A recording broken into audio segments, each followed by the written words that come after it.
The maintenance supervisor found the photograph at 6:43 in the morning, half burned in the apartment complex's ash bin. Sarah Chen had been missing for 22 days. So why was she smiling in a photo that was taken on day 23? I got the call while the rain was still coming down. Detective Marcus Webb, Homicide Division, which told me everything I needed to know about where this case had already gone in the minds of the people running it. Missing persons had handed it off. That handoff happens when hope runs out. The Riverside apartments sat in the industrial quarter, 24 units across 3 floors, built in the 70s and showing every year of it. The kind of place where the rent is cheap enough that nobody asks questions, and the turnover is high enough that neighbors never quite learn each other's names. Sarah Chen, 31, administrative assistant at a medical billing company, lived in Unit 3C. Kept to herself, according to the neighbors who bothered to remember her. Paid rent on time. No boyfriend that anyone saw. No visitors that anyone recalled. She stopped showing up to work on October 9th. Her supervisor called on October 10th. No answer. Called again on October 11th. Still nothing. On October 12th, the supervisor contacted the apartment management, who did a welfare check. The apartment was locked from the inside. The chain was on. Management used their master key to open the door as far as the chain would allow. Called her name, got no response, and backed away. They called the police. When officers forced entry at 2:15 that afternoon, they found the apartment empty. Not empty as in she had stepped out. Empty as in she was gone and had left almost everything behind. Her purse was on the kitchen counter. Her phone was charging beside the bed. Her car was in the assigned parking space downstairs. Her wallet contained her driver's license, $63 in cash, and 2 credit cards that hadn't been used since October 8th. Her phone showed no activity after 9:47 p.m. on October 8th, when she had texted her supervisor to confirm she would be at work the next morning. The last confirmed sighting was October 8th at approximately 8:30 p.m. when a neighbor saw her returning to the building carrying a grocery bag. The neighbor, Mrs. Delgado from 2B, remembered because Sarah had held the lobby door for her despite juggling the bag and her keys. Security cameras in the lobby stopped recording on October 6th due to a malfunction that maintenance hadn't gotten around to fixing.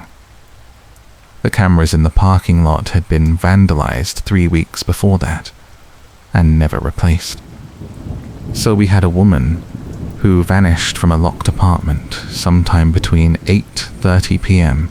on October 8th and 2:15 p.m. on October 12th, leaving behind everything she would need to function in the world.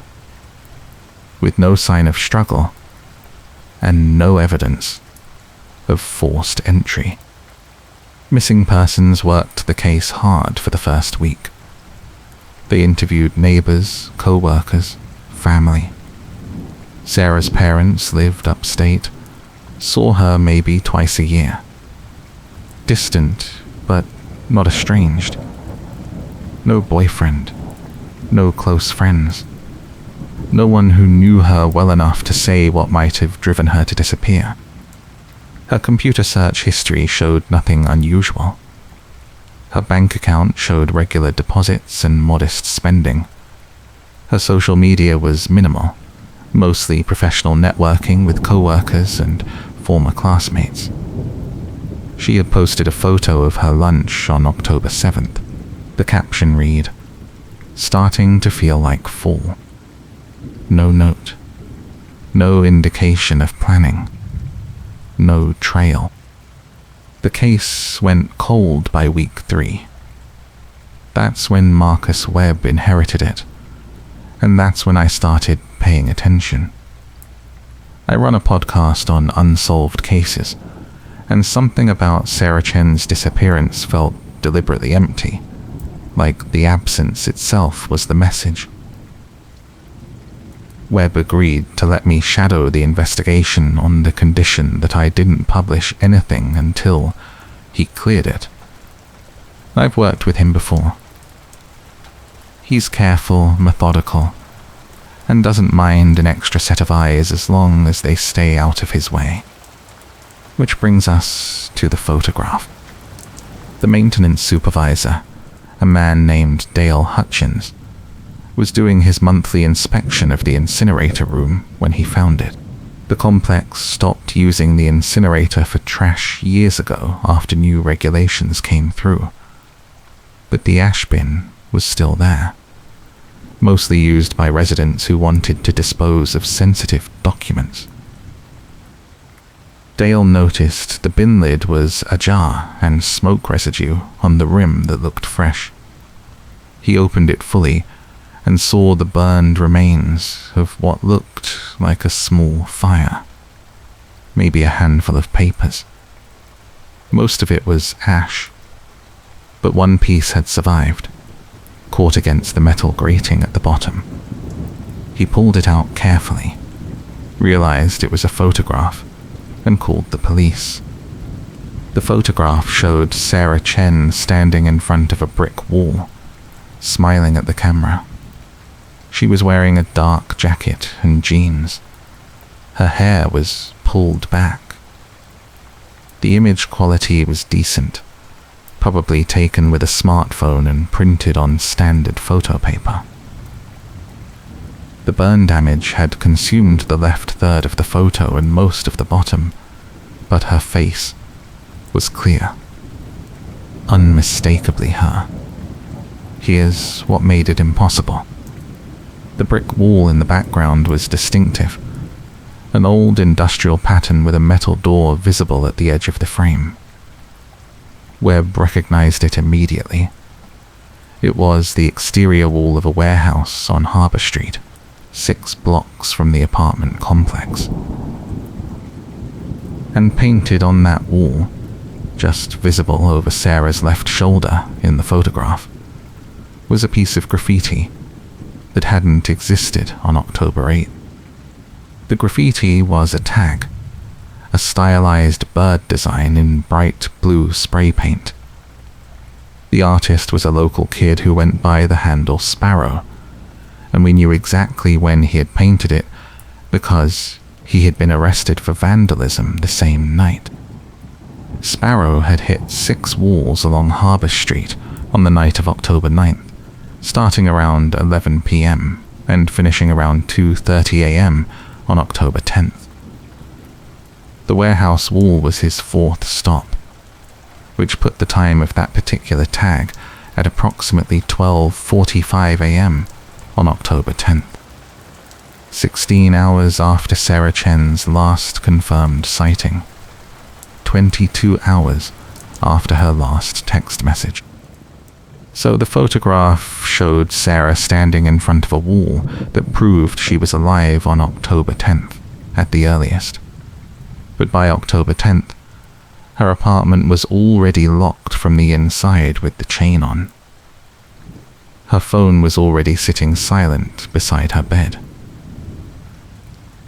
Webb spent the next 2 days trying to find a rational explanation. Maybe the timestamp on the graffiti was wrong. We pulled the arrest report. Sparrow had been picked up at 2:53 a.m. on October 10th, spray paint still on his hands. He had provided a detailed timeline of his route to try to minimize the charges, and that timeline had been corroborated by security cameras at 2 of the locations. The warehouse wall tag was definitely October 10th, early morning. Maybe the photograph was old and the graffiti was a coincidence. We checked with Sarah's parents, her co-workers, her social media. No other photos of her in front of that wall, in that outfit, with that expression. And the photo paper was recent stock, the kind you buy at drugstores in packs of 20. We found an identical pack in Sarah's apartment, still sealed, minus one sheet. Maybe someone had doctored the photo, added the graffiti digitally. The forensic analysis came back clean. No signs of manipulation, no layering, no editing artifacts. The photograph was genuine. Which left us with a photograph that proved Sarah Chen was alive after she disappeared, standing in front of a wall 6 blocks from her apartment, smiling for the camera. And someone had tried to burn it. The incinerator room required a key. Only maintenance staff and building management had access. Dale Hutchins confirmed that his key ring was complete, never missing. The building manager, a woman named Teresa Voss, kept the spare key in her office, which was locked overnight. We checked the access log. The incinerator room door had been opened at 11:23 p.m. on October 31st. The log didn't record who had used the key, only that the door had been opened and closed. October 31st. The same day Dale found the photograph. The same day someone tried to destroy it. Webb pulled the personnel files for everyone with key access. Dale Hutchins, 62, worked maintenance for the complex for 18 years. Clean record, no complaints. Lived alone in a studio apartment in the next neighborhood over. Teresa Voss, 47, managed the property for 6 years. Previously worked property management for a different company across town. Divorced, 2 adult children. No record. 3 other maintenance workers had key access, but their time cards showed they hadn't been at the complex on October 31st. All 3 had alibis for the evening. That left Dale and Teresa. Webb interviewed them separately. Dale was cooperative, almost eager to help. He described finding the photograph, said he touched only the edges, knew enough about evidence to be careful. He had no idea who might have tried to burn it, suggested maybe one of the residents had gotten access somehow. Teresa was defensive from the start. She didn't like the implication that someone in her building had done something wrong. She insisted her office had been locked, her keyring was always with her, and she hadn't noticed anything unusual on October 31st. But when Webb asked her about Sarah Chen specifically, something shifted. Teresa hesitated just a fraction too long before answering. She said Sarah was a quiet tenant, never caused problems, paid on time. Then she added, almost as an afterthought, that Sarah had mentioned wanting to break her lease early, maybe a week before she disappeared. Webb asked why Sarah would want to leave. Teresa said she didn't know, that Sarah hadn't given a reason, had just asked about the penalty for early termination. We checked Sarah's lease agreement. 12-month term, signed in March. Penalty for early termination was 2 months' rent. Her bank account had $1,700. 2 months' rent was $1,600. If Sarah was planning to leave, she was cutting it close. Webb asked Teresa if Sarah had followed up on breaking the lease. Teresa said no, that Sarah never mentioned it again, and then the disappearance happened. I asked Webb afterward if he believed her. He said he didn't know yet, but he was going to find out who was in that incinerator room on October 31st. The building's exterior cameras were useless, but the hardware store across the street had a camera pointed at their parking lot. And that lot had a clear view of the apartment complex's side entrance, which led directly to the basement where the incinerator room was located. Webb pulled the footage for October 31st, starting at 6 p.m. and running through midnight. At 11:18 p.m., a figure approached the side entrance. The angle was poor and the resolution was worse, but the person was wearing a dark jacket and moved with purpose, no hesitation. They unlocked the door and entered. The timestamp read 11:18 and 34 seconds. At 11:29 p.m., the same figure exited, 6 minutes inside. Long enough to burn a photograph and make sure it was destroyed. Or so they thought. Webb froze the frame and enhanced the image as much as the software would allow. The figure's face was obscured by the jacket hood, but the build was medium, the gait was steady, and the height was approximately 5'7" or 5'8". Dale Hutchins was 6'1". Teresa Voss was 5'6". Webb sent the footage to the forensic video unit for further analysis.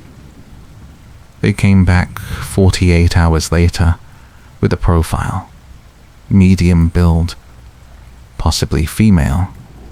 Confident movement suggesting familiarity with the location. Right-handed, based on the way they handled the door. Teresa Voss was right-handed. Webb brought her in for a follow-up interview. This time, he was direct. He showed her the photograph, asked if she recognized the location. She said she didn't. He showed her the graffiti, explained the timeline. Her expression didn't change. He asked where she was on October 31st at 11 p.m. She said she was home, alone, watching television. No one to confirm. He asked if she had entered the incinerator room that night. She said no. She said she hadn't been to the building at all that evening. He showed her the hardware store footage. She stared at it for a long time. Then, she said she wanted a lawyer. Webb let her go, but told her not to leave town. She walked out of the station looking like someone who had just realized the walls were closing in. I asked Webb if he thought Teresa had killed Sarah. He said he didn't know if Sarah was dead. The photograph suggested otherwise, that someone had tried to destroy evidence that Sarah was alive after she vanished, and that someone had access to the building, knew the layout, and had a reason to hide the truth. We needed to find out why. Teresa Voss hired a lawyer named Patricia Drummond, who had a reputation for aggressive defense and airtight strategy. Drummond contacted Webb the next morning and said her client would not be answering any further questions without a formal charge. Webb didn't have enough for a charge. Entering the incinerator room wasn't a crime. Burning a photograph wasn't a crime, even if it was evidence. Unless we could prove Teresa knew it was evidence and destroyed it intentionally to obstruct an investigation. And we still didn't know what had happened to Sarah Chen. Webb shifted focus. If Sarah was alive on October 10th, where had she gone? And if she was alive, why hadn't she contacted anyone? We started with the warehouse on Harbour Street. The building was abandoned, scheduled for demolition but delayed due to permit issues. The owners were a development company based 2 states over. The property had been vacant for 3 years. We searched the building. Nothing. No signs of recent activity, no evidence that Sarah or anyone else had been inside. We canvassed the area, showed Sarah's photo to business owners, residents, anyone who might have seen her. No one recognized her. We reviewed traffic camera footage from Harbour Street on October 9th and 10th. Nothing. The nearest camera was 2 blocks away and pointed the wrong direction. We were chasing a ghost. Then, Webb got a call from the forensic lab. They had analyzed the photograph more closely, specifically the background details. And they had found something. Reflected in the metal door behind Sarah, just barely visible if you enhanced the image and adjusted the contrast, was the person taking the photograph. The reflection was small, distorted by the angle and the door's surface, but the forensic analyst had worked with it for hours and produced a cleaned-up version. The photographer was a woman, medium build, dark hair, wearing a jacket similar to the one in the hardware store footage. Webb showed me the enhanced reflection. I stared at it for a long time, trying to place the face. Then I realized who it looked like. Teresa Voss. We brought the analysis to Patricia Drummond. She reviewed it, conferred with her own forensic expert, and came back with a counteroffer. Teresa Voss would provide a full statement in exchange for immunity from prosecution for any involvement in Sarah Chen's disappearance. Webb refused. He wanted charges, wanted accountability.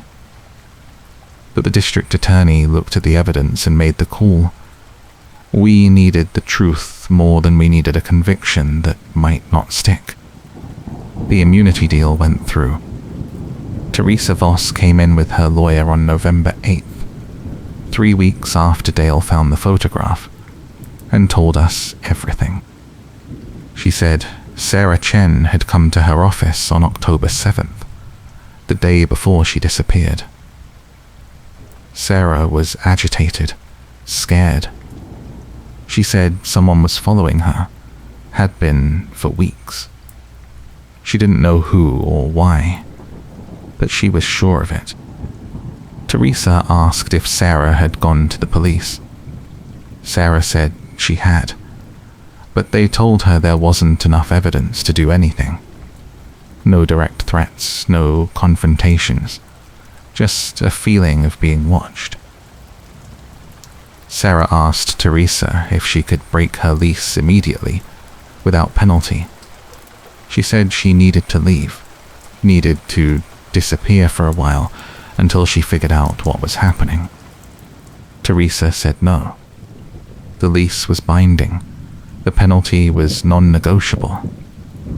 She suggested Sarah talk to the police again, maybe get a restraining order if she could identify who was following her. Sarah left the office upset. The next day, October 8th, Sarah came back. This time, she had a plan.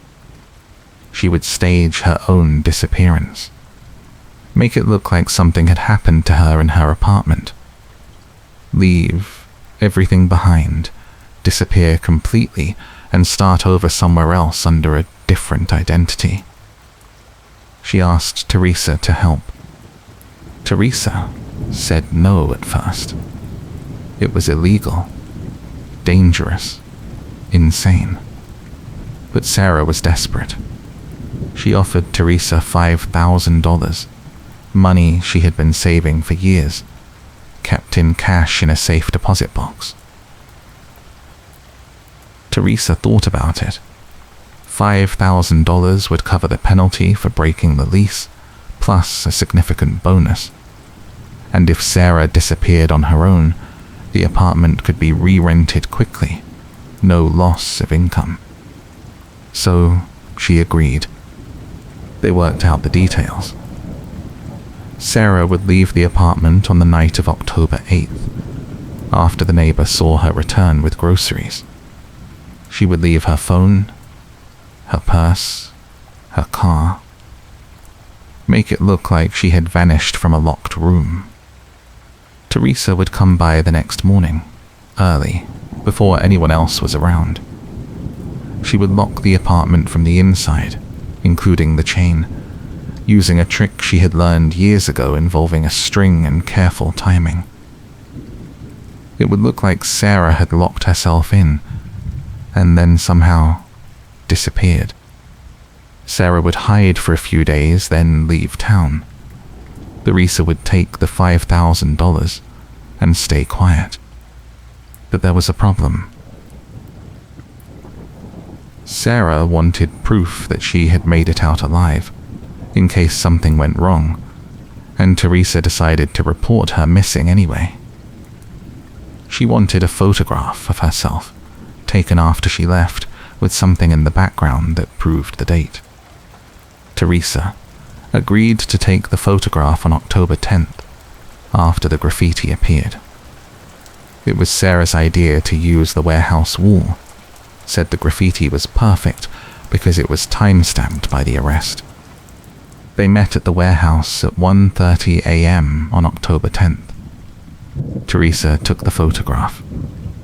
Sarah left immediately after, heading to the bus station with a bag of clothes and her cash. Teresa kept the photograph as insurance, in case Sarah ever tried to come back and cause trouble. But as the days passed and the missing person investigation escalated, Teresa realized the photograph was a liability. If anyone found it, they would know Sarah was alive, and they would start asking questions Teresa couldn't answer without incriminating herself. So, she decided to destroy it. She went to the incinerator room on October 31st, burned the photograph, and thought that was the end of it. She didn't know Dale would find the remains the next morning. Webb asked Teresa if she knew where Sarah went after the bus station. Teresa said no. Sarah never told her, and they never communicated again. Webb asked for the $5,000. Teresa said she had already spent it. Webb asked if Teresa believed Sarah was really being followed. Teresa hesitated, then said she didn't know. Sarah seemed genuinely scared, but Teresa never saw any evidence of a stalker. Webb asked if Sarah had mentioned any names, any details about who might be following her. Teresa said no. That was the end of the statement. We traced Sarah's movements as far as we could. The bus station had records showing a ticket purchased on October 10th at 2:17 a.m., paid in cash, destination Philadelphia. No name required for cash purchases. Security footage from the station showed a woman matching Sarah's description boarding the bus at 2:45 a.m. She was wearing a dark jacket, carrying a duffel bag, and keeping her head down. The footage was too low quality to confirm identity definitively, but the timestamp and description matched. The bus arrived in Philadelphia at 9:32 a.m. on October 10th. After that, the trail went cold. Philadelphia police put out a bulletin, but without evidence of a crime, they couldn't dedicate significant resources. Sarah Shenif, that was even still her, name had every right to disappear if she wanted to. Webb closed the case as a voluntary disappearance. No charges filed against Teresa Voss due to the immunity agreement, though her cooperation with a staged disappearance remained on record. The apartment complex fired her a week later. I spent another month trying to verify Teresa's story, looking for holes, inconsistencies, anything that suggested she was lying to cover something worse. I found nothing. Every detail checked out. The timeline worked, the logistics were plausible, and Sarah's fear of being followed gave her a motive to vanish. But something bothered me. The $5,000. Teresa said she spent it, but she wouldn't say on what. Her financial records showed no major purchases, no sudden deposits or withdrawals. The money had simply disappeared. I asked Webb if he thought Teresa was telling the truth. He said probably. But he also said people lie about money more often than they lie about murder. I kept digging. Teresa Voss had worked property management for 15 years across 4 different companies. Clean record at each job, no complaints, always professional. But she had been fired from her previous position 6 months before taking the job at Riverside Apartments. The official reason was budget cuts, but I found a former co-worker who told me the real reason. Teresa had been accused of taking kickbacks from a contractor who was overcharging for repairs. Nothing was ever proven, and Teresa left quietly with a severance package. The company didn't want the bad publicity. So Teresa had a history of financial impropriety, even if it was never prosecuted. That gave her motive to accept Sarah's $5,000. But it also suggested she might have seen Sarah as more than just a one-time opportunity.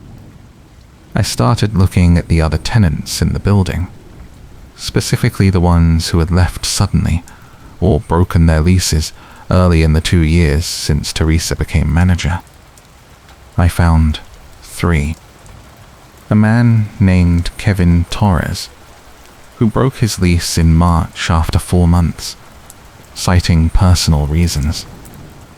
He paid the penalty without complaint. A woman named Lisa Grant, who broke her lease in June after 8 months, also citing personal reasons. She also paid the penalty.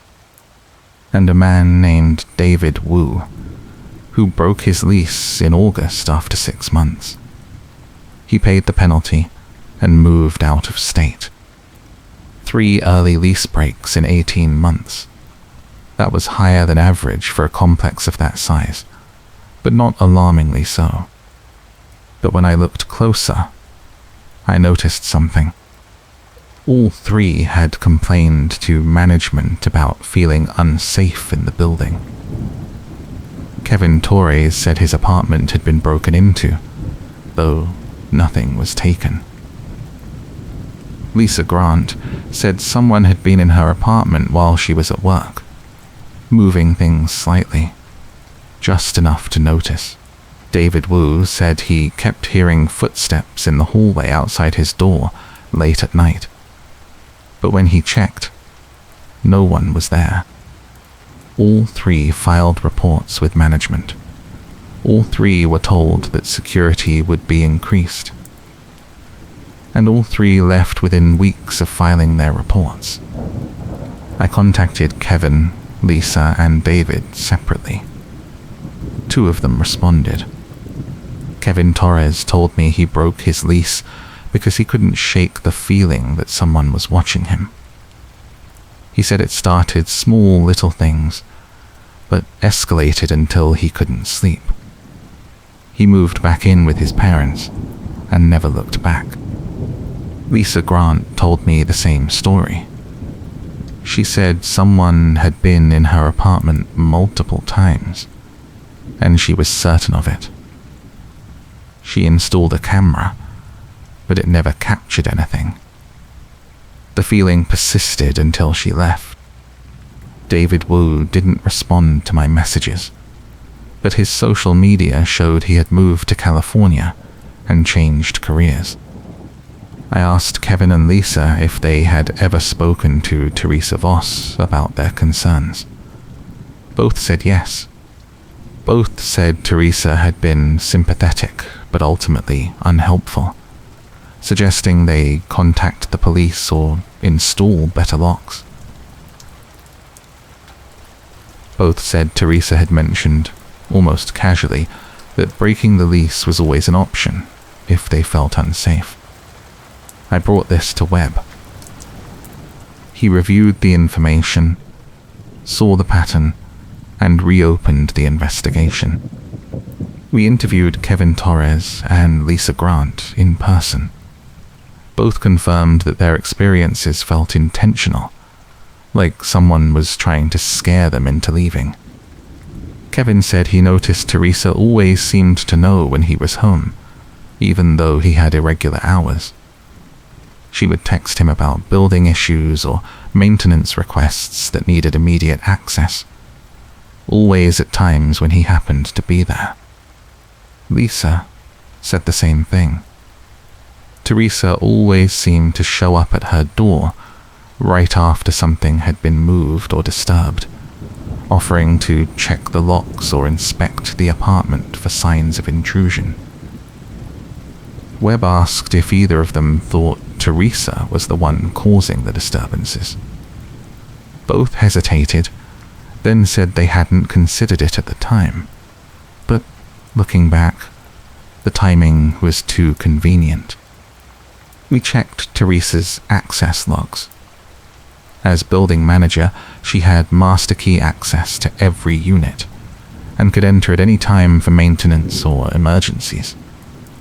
The logs showed she had accessed Kevin's unit 6 times during his tenancy, Lisa's unit 8 times, and David's unit 4 times. All of those entries were marked as maintenance or inspections. None were flagged as unusual, but the pattern was clear. Teresa had access, opportunity, and motive. Scare tenants into breaking their leases, collect the penalty fees, pocket the money or split it with someone, and re-rent the units quickly for a clean profit. Webb brought Teresa back in. This time there was no immunity deal. He laid out the evidence, the multiple early lease breaks, the reports of feeling unsafe, the convenient timing of Teresa's responses, the access logs showing she had entered the units. He asked her directly if she had been staging disturbances to scare tenants into leaving. Teresa denied it. She said the break-ins and disturbances were real, that she had tried to help the tenants, that the early lease breaks were coincidences. Webb asked her about the $5,000 from Sarah Chen. If she spent it, where did it go? Show receipts, show records, show anything that proved it was a one-time payment and not part of a larger scheme. Teresa couldn't. Or wouldn't. Her lawyer tried to shut down the interview, but Webb kept pushing. He showed her the statements from Kevin and Lisa, the access logs, the financial records showing no trace of the $5,000. Then he asked the question that changed everything. If Sarah Chen really staged her own disappearance, why did she need Teresa's help to lock the apartment from the inside? Why not just lock it herself and leave the key inside? Teresa didn't have an answer.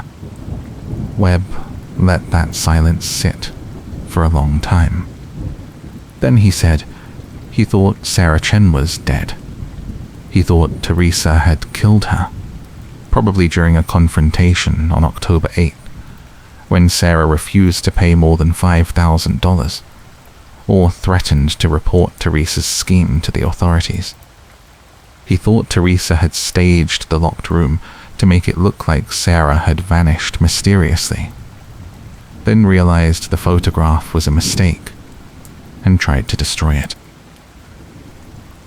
He thought Teresa had used the same scare tactics on Sarah that she had used on Kevin, Lisa, and David, but this time it had escalated into violence. Teresa's lawyer shut it down immediately. No more questions. They left. But 2 days later, Teresa's lawyer contacted Webb with a new offer. Teresa would submit to a polygraph examination, voluntary, to prove she was telling the truth about Sarah staging her own disappearance. Webb agreed, though he knew polygraph results weren't admissible in court. But they could provide direction for the investigation. The polygraph was conducted by a certified examiner, neutral party. No law enforcement present except as observers. Teresa answered every question calmly. Did you kill Sarah Chen or cause her death? No. Did you stage Sarah Cheney's disappearance to cover up a crime? No. Did you help Sarah Chen stage her own disappearance? Yes.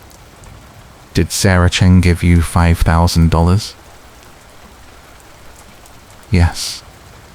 Do you know where Sarah Chen is now? No. The examiner reviewed the results and concluded that Teresa was being truthful on all answers. Webb didn't trust it. Polygraphs can be beaten, and sociopaths often pass them easily. But without physical evidence, without a body, without any proof that Sarah Chen was harmed, he couldn't charge Teresa with anything more serious than fraud related to the lease scheme. The district attorney declined to prosecute. Insufficient evidence, too much reasonable doubt. Teresa Voss walked away. That was 8 months ago. Sarah Sheenis still missing. No confirmed sightings, no contact with family or friends, no activity on her social security number or any known accounts. Teresa Voss left the state 3 months after the investigation closed. I don't know where she went. Kevin Torres moved back into his own apartment in a different neighborhood and says he finally feels safe. Lisa Grant is seeing a therapist for anxiety and trust issues. She told me she still checks her apartment every time she comes home, looking for things out of place. David Wu never responded to any of my follow-up messages. The Riverside apartments were sold to a new management company that renovated the building and raised the rents. Unit 3C was repainted, recarpeted, and re-rented within a month of Sarah's case being closed. I still think about the photograph. If Sarah really staged her own disappearance, why did she need proof she was alive? Who was that proof for? Teresa said it was insurance in case Teresa reported her missing, but that doesn't make sense. If Teresa reported her missing, Sarah would just stay hidden. The photograph only mattered if someone found it, and the only person who would find it was Teresa herself.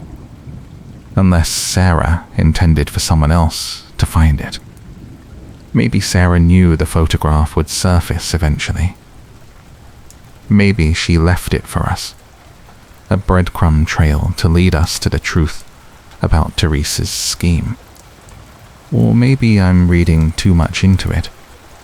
Maybe it was exactly what Teresa said it was, and Sarah really is living under a new name in Philadelphia, or somewhere farther away, finally free from whoever was following her. If that's true, I hope she's safe. But I keep coming back to one detail that nobody else seems to think about. The graffiti. Sarah chose that specific wall because of the graffiti, because it proved the date. But how did she know the graffiti would be there? Sparrow, the graffiti artist, was arrested at 2:53 a.m. on October 10th. His route that night was spontaneous, unplanned, hitting walls as he found them. He told police he chose the warehouse wall because it was visible from the street, and he wanted the exposure. There was no way Sarah could have known he would tag that wall on that specific night, unless someone told her. I tracked down Sparrow.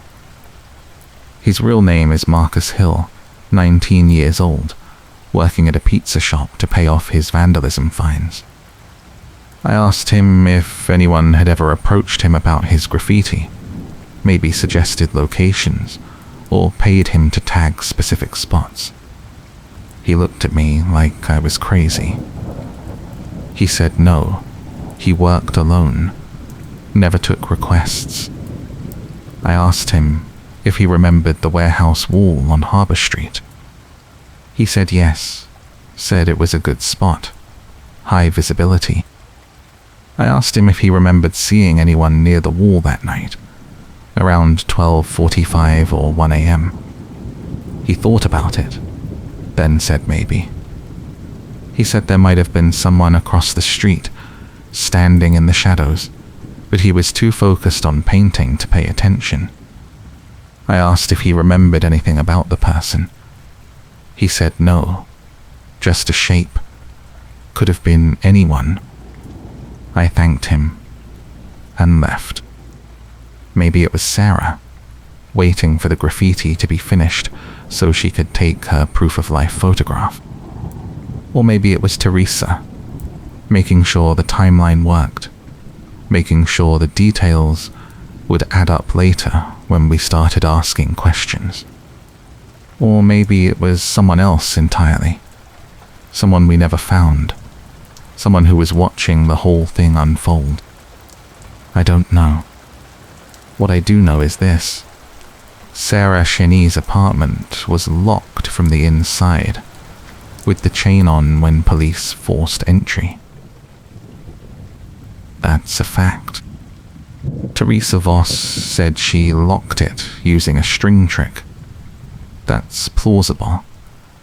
But only if Sarah was already gone and Teresa had time to work carefully.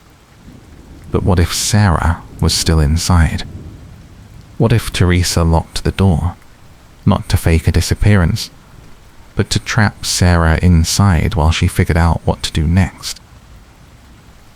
What if the photograph wasn't taken on October 10th at all, but earlier, and the graffiti was added digitally?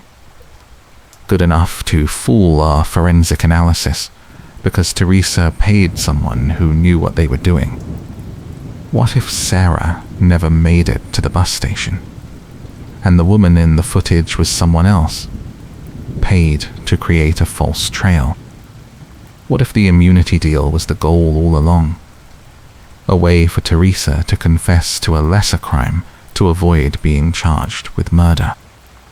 I keep asking these questions, and I don't have answers. Webb tells me to let it go. The case is closed, Sarah is presumed alive, and there's nothing more we can do without new evidence. But I can't let it go, because somewhere, in all of this, there's a truth we haven't found yet. Maybe Sarah Cheney's alive, living under a new name, finally free. Or maybe she never left that apartment. Maybe she's still there, in the walls, beneath the floorboards, somewhere we didn't think to look because we were too focused on the locked door and the missing person. I went back to the Riverside apartments 2 weeks ago. The new management let me walk the building, said they understood I was working on a podcast and wanted closure. I stood outside Unit 3C for a long time. The door was freshly painted. The lock was new. Everything looked clean, untouched, like nothing had ever happened there. But when I leaned close and listened, I thought I heard something. A faint sound, almost like breathing, like someone on the other side of the door, waiting for me to leave. I knocked. No answer. I tried the handle. Locked. I asked the building manager if I could see inside. She said the unit was occupied now. New tenant. Couldn't let me in without their permission. I left my contact information and asked the manager to pass it along. Said I just wanted to talk. Wanted to ask a few questions for the podcast. The new tenant never called. Maybe they didn't get the message. Maybe they didn't care. Maybe they thought I was just another obsessive true crime podcaster chasing ghosts. Or maybe they know something I don't, and they're keeping it quiet for reasons I can't understand. I think about Sarah Chen every day. I think about the photograph, half burned but not destroyed, like it was fighting to survive. I think about the graffiti, the perfect alibi, the timestamp that proved she was alive, when maybe she wasn't. I think about Teresa Voss, walking away free, starting over somewhere new, carrying secrets I'll never uncover. And I think about the locked door, the chain on the inside, the apartment that was empty but somehow felt full of absence. If you're listening to this, and you know something about Sarah Chen, about what really happened on October 8th, I need you to come forward. Not to the police, not to the media, to me, because I think the truth is still out there, waiting in the dark, and someone knows where to find it. Sarah Chen deserves more than a closed case file and a staged disappearance story that doesn't quite fit. She deserves the truth, and so do we. The rain hasn't stopped since the day Dale Hutchins found that photograph. Every time I drive past the Riverside apartments, the sky is grey, and the streets are wet, and the building looks exactly the same as it did 8 months ago. Like nothing ever changes. Like time stopped on October 8th, and we're all just living in the aftermath, waiting for something to break. I don't know if that break will ever come, but I'll keep asking questions. I'll keep digging. I'll keep looking for the detail that doesn't fit, the contradiction that reveals the truth. Because somewhere in this city, someone knows what happened to Sarah Chen, and I'm going to find them. I spent the next 3 months reviewing every piece of evidence we had, looking for something we missed. I read the case file so many times I could recite it from memory. I listened to every interview recording, watched every security camera clip, traced every timeline down to the minute. Nothing new emerged. The case felt locked, just like that apartment door. But then, something happened that changed everything. In January, 4 months after the investigation closed, I got a call from a woman named Rita Delgado. She said she was a former tenant at the Riverside Apartments, lived there about 2 years before Sarah Chen moved in. She said she had been following my podcast about the case, and there was something she needed to tell me. Something she had been afraid to say when she lived there, something that made her leave in the middle of the night and never come back. We met at a coffee shop downtown. Rita was in her mid-30s, worked as a paralegal, seemed calm and credible. She ordered tea and held the cup with both hands like she needed the warmth. She told me she had lived in Unit 2B, directly below Unit 3C where Sarah Chen disappeared. She said the first few months were fine. Normal building, normal neighbors, no problems. But then things started happening. Small things at first. She would come home and find items moved. A book she left on the coffee table would be on the kitchen counter.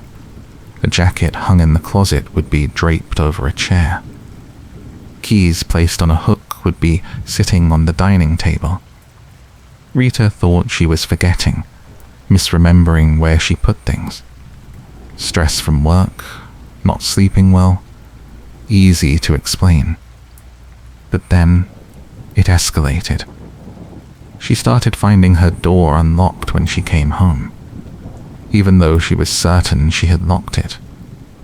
She would hear footsteps above her in Unit 3C late at night, heavy and deliberate, pacing back and forth for hours. She would smell cigarette smoke in her apartment, even though she didn't smoke, and her windows were closed. She reported it to Teresa Voss multiple times. Teresa said she would look into it, said maybe it was maintenance staff accidentally entering the wrong unit, said the footsteps were probably just the tenant upstairs moving furniture. But Rita knew it wasn't furniture. She knew what footsteps sounded like, and these were someone walking, pacing, stopping directly above her bedroom in the middle of the night. She asked Teresa, who lived in Unit 3C at that time.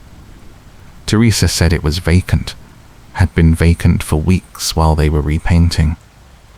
Rita went upstairs and knocked on the door of 3C. No answer. She tried the handle. Locked. She stood there listening, and she heard something inside. Movement. Faint and careful, like someone trying not to be heard. She knocked again, louder. Still no answer. She went back to Teresa and said someone was inside Unit 3C even though it was supposed to be vacant. Teresa said that was impossible. Said Rita must have heard pipes or the building settling. 2 nights later, Rita woke up at 3 a.m. to the sound of footsteps again. Heavy, deliberate, pacing. She grabbed her phone and recorded the sound. 10 minutes of clear, rhythmic footsteps directly above her, stopping and starting, pacing the length of the apartment. She took the recording to Teresa the next morning and played it for her. Teresa listened, face expressionless, then said it was probably water hammer in the pipes. Said she would have maintenance check it out.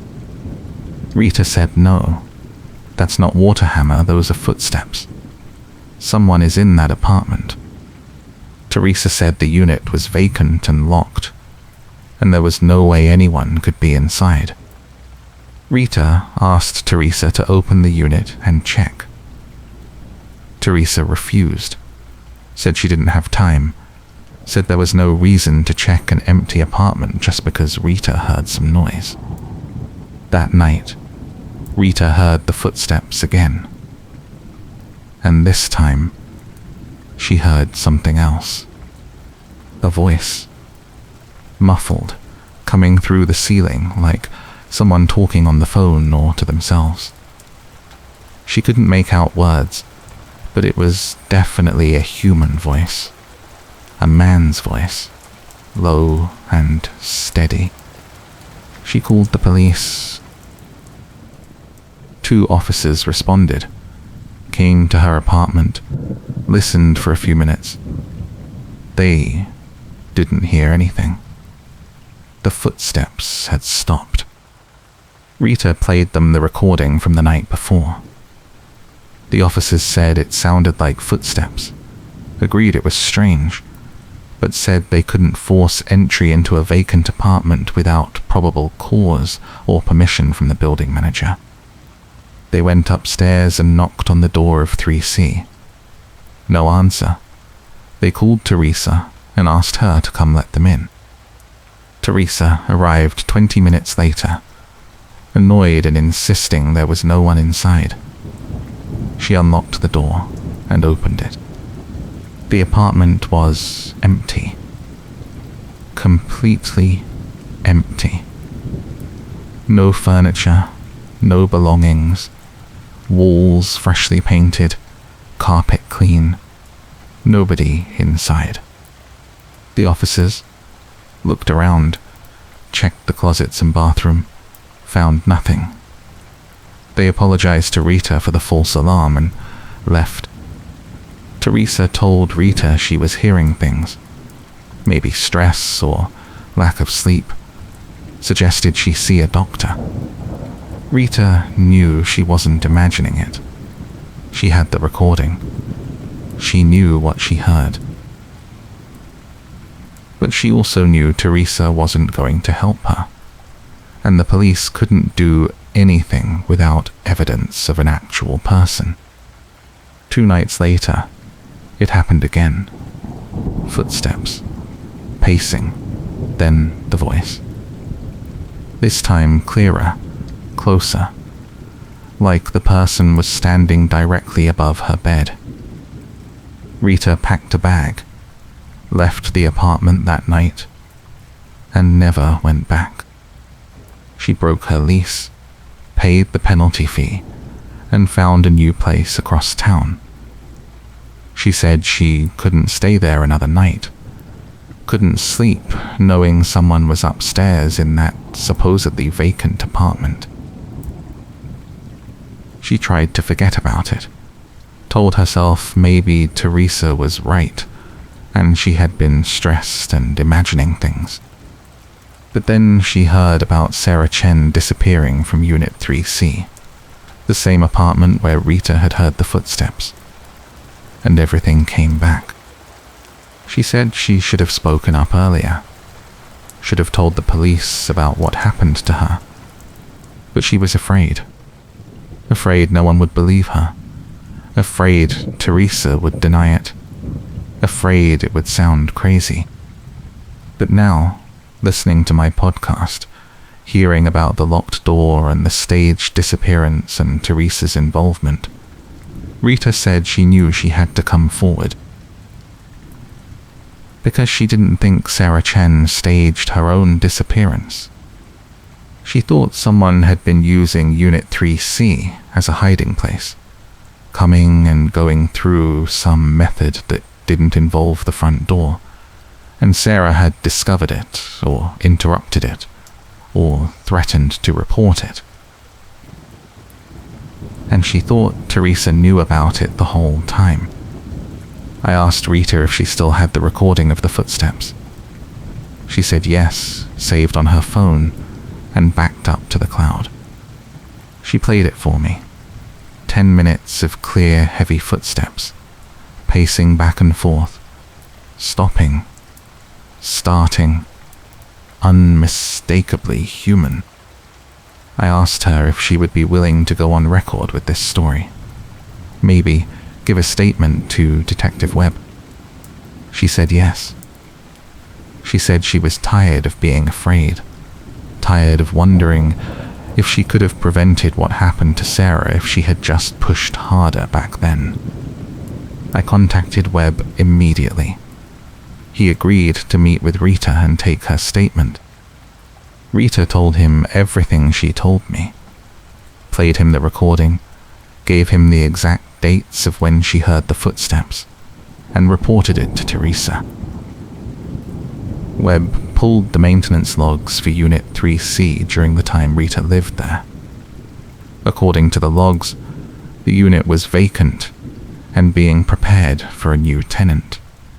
Painting and carpet cleaning was scheduled, but kept getting delayed. The unit sat empty for nearly 3 months. But Rita's recording proved someone was inside during that time. Webb requested access to Unit 3C again, even though it was now occupied by a new tenant. The building's new management company cooperated, contacted the tenant, and arranged for Webb to inspect the apartment. The tenant was a young couple, early 20s, been living there for about 5 months. They said they had no problems, no strange noises, no disturbances of any kind. Webb brought a structural inspector with him, someone who specialized in hidden compartments and modifications to buildings. They spent 4 hours going over every inch of that apartment. Walls, ceilings, floors, closets, bathroom, kitchen, looking for hidden doors, false walls, access panels, anything that would allow someone to enter the unit without using the front door. They found something. In the bedroom closet, behind a built-in shelf unit, there was a small access panel. It was painted to match the wall and screwed shut, nearly invisible unless you were looking for it. The panel led to a narrow crawl space that ran between the walls of units 3C and 3D. The crawl space was part of the building's original construction, used for electrical and plumbing access, but it had been sealed off years ago when the building was renovated. Except someone had reopened it. The screws on the panel were new, recently installed, and there were scuff marks on the edges where the panel had been removed and replaced multiple times. Webb crawled into the space with a flashlight. It was tight, barely wide enough for an adult to move through, but it extended along the wall and connected to a second access panel in Unit 3D. That panel was also recently modified. Screws loose, easy to remove from the inside. Unit 3D had been vacant for 6 months, longer than 3C. It was being held off the rental market because of ongoing disputes between the building's previous owners and the management company.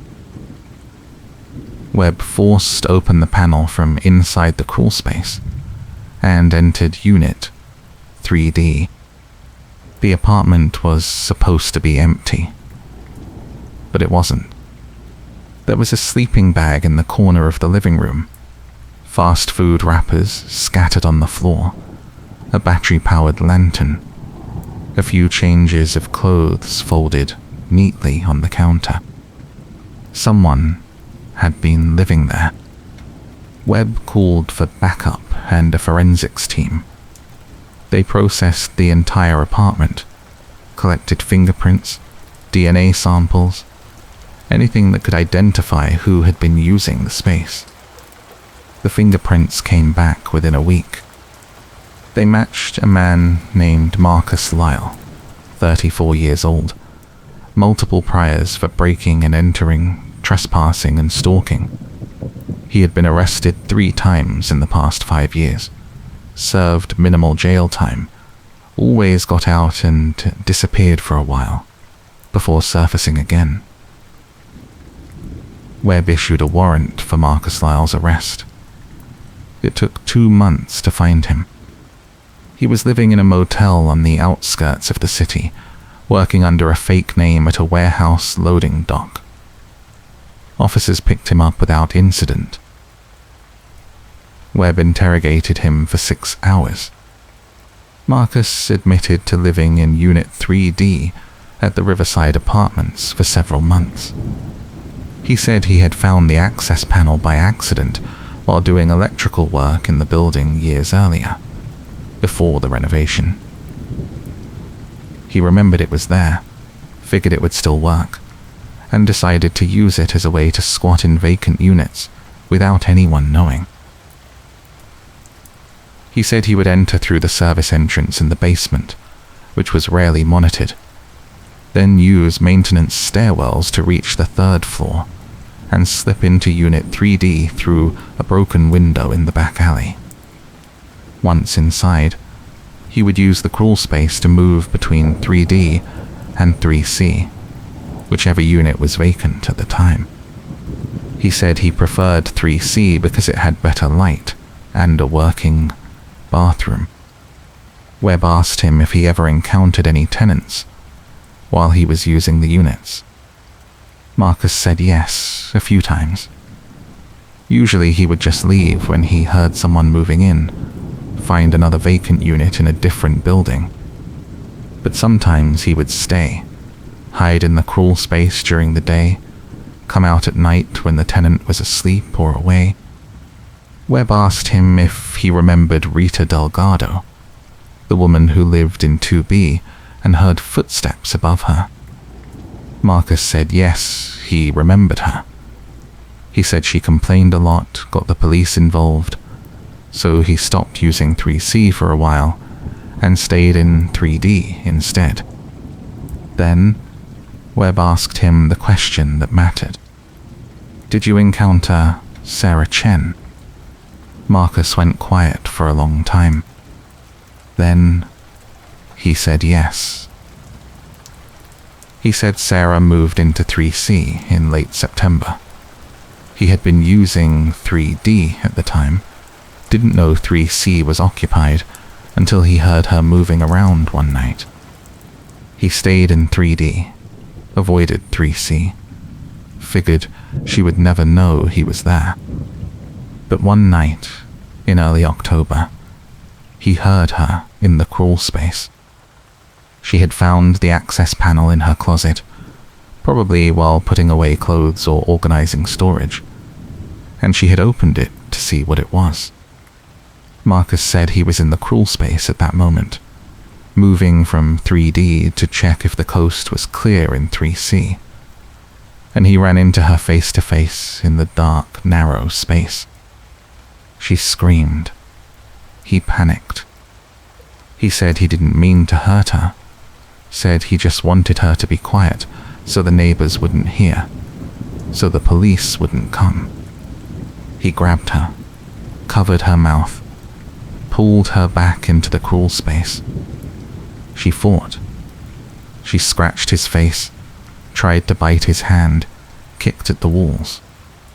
He said he held her until she stopped struggling. He didn't realize how long he had been holding her, didn't realize how hard he was pressing. When he let go, she wasn't breathing. Webb asked him what he did next. Marcus said he didn't know what to do. He panicked, thought about running, thought about calling for help, but he knew he would be arrested, knew he would go to prison for a long time. So he decided to hide her. He dragged her body deeper into the crawl space, into a section that extended beneath the floor of the hallway. A dead-end space that was never used for anything. He left her there, covered her with old insulation and debris, then crawled back into 3D and sealed the panel behind him. He said he cleaned up 3C as best as he could, made sure there was no blood or signs of a struggle, then locked the door from the inside using a piece of wire threaded through the gap under the door. The same trick Teresa described. He left through the back window of 3D and never came back to the building. Webb asked him why he locked the door, if he was trying to make it look like Sarah had left. Marcus said he thought it would buy him time, thought people would assume she was inside and just not answering, wouldn't force entry right away. He didn't think about the chain. He didn't know it would make the scene look impossible. Webb asked him about the photograph, the proof-of-life image with the graffiti. Marcus said he didn't know anything about that.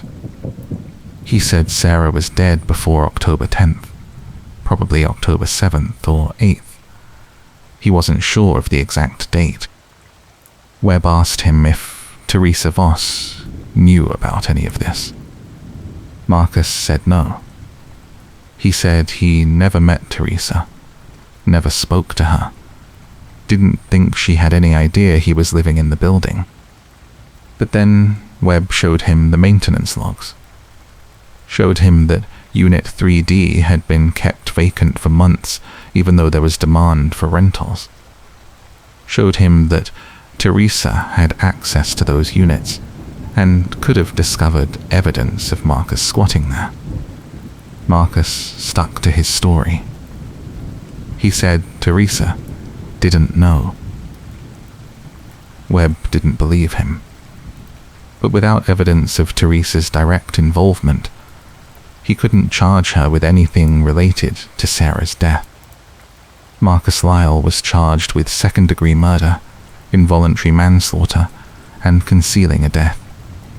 His lawyer tried to argue it was accidental, panic response, no intent to kill. The prosecutor pushed for second-degree murder, argued that Marcus had a history of trespassing and stalking, that he knew the risks of squatting in occupied units, that his decision to cover up the death showed consciousness of guilt. The trial lasted 3 weeks. The jury deliberated for 2 days. Marcus Lyle was convicted of involuntary manslaughter and concealing a death. He was sentenced to 18 years in prison. Sarah Chen's body was recovered from the crawl space exactly where Marcus said it would be. The medical examiner confirmed cause of death as asphyxiation, manner of death as homicide. Her family was notified. They held a private funeral. I didn't attend, didn't feel like I had the right, but I sent flowers and a note saying I was sorry we didn't find her sooner. Detective Webb closed the case officially in March, nearly 6 months after Sarah was first reported missing. But there were still questions. Questions that didn't have answers. Questions that kept me awake at night. The photograph. If Marcus killed Sarah on October 7th or 8th, who took the proof-of-life photograph on October 10th? Webb said it was possible Marcus was lying about the date. Possible he killed her later than he claimed. But the medical examiner's report estimated time of death based on decomposition, and it lined up with early October, around the 7th or 8th, not the 10th. So if Sarah was already dead by October 10th, someone else took that photograph. Webb re-interviewed Teresa Voss. She stuck to her original story, said Sarah gave her $5,000 to help stage the disappearance, said she took the photograph using Sarah's phone, said she locked the apartment from the outside using the string trick. Webb asked her how she could have taken a photograph of Sarah if Sarah was already dead. Teresa said she didn't know Sarah was dead. She said Sarah was alive when she saw her on October 8th. Said the plan was for Sarah to leave town and Teresa would create the proof-of-life photo later to make it look like Sarah was still alive on the 10th. Webb asked her why she would create a false proof-of-life photo if Sarah was really planning to disappear. Teresa said it was part of the arrangement, part of making sure no one came looking for Sarah too soon. It didn't make sense. None of it made sense. If Teresa took the photograph on October 10th, and Sarah was already dead, then Teresa knew Sarah was dead, which meant Teresa was involved in the cover-up at minimum, possibly involved in the murder itself. But Marcus swore he acted alone. The forensic evidence supported his account of the killing happening in the crawl space, with no accomplices. So how did Teresa end up with Sarah's phone and the photograph? Webb searched 3D and the crawl space again, looking for Sarah's phone. It was never recovered. He subpoenaed Sarah's phone records. The last activity on her phone was October 8th at 11:20 p.m. A text message to her mother saying everything was fine, she was just busy with work. The text was sent from a location near the Riverside apartments. After that, the phone went dark. No calls, no texts, no data usage. If Marcus killed Sarah on October 8th and left her body in the crawl space, he could have taken her phone. But why would he text her mother pretending to be her? Marcus said he didn't take the phone, didn't send any messages, didn't even know Sarah had a phone on her when she died. Webb asked him what Sarah was wearing when he encountered her in the crawl space. Marcus said she was in pajamas, said it was late at night, said she probably heard a noise and came to investigate the panel in her closet. Pajamas. No phone, no shoes. So where was the phone? Webb went back to the apartment and searched Sarah's bedroom. He found her phone charger plugged in next to the bed, but no phone. If she heard a noise and went to investigate the closet, she might have left her phone on the nightstand. But the phone wasn't there when police first entered the apartment on October 9th, which meant someone took it before the police arrived. Webb asked the responding officers if they had seen a phone in the apartment. They said no. They had noticed it was missing, assumed Sarah had it with her wherever she went. So the phone disappeared sometime between October 8th when Sarah died and October 9th when police entered the apartment. Marcus couldn't have taken it, because he said he sealed the crawl space and left through 3D immediately after hiding Sarah's body, which left one possibility. Teresa had access to the apartment. Teresa could have entered using her master key, taken Sarah's phone, and used it to send the text message to Sarah's mother to delay suspicion.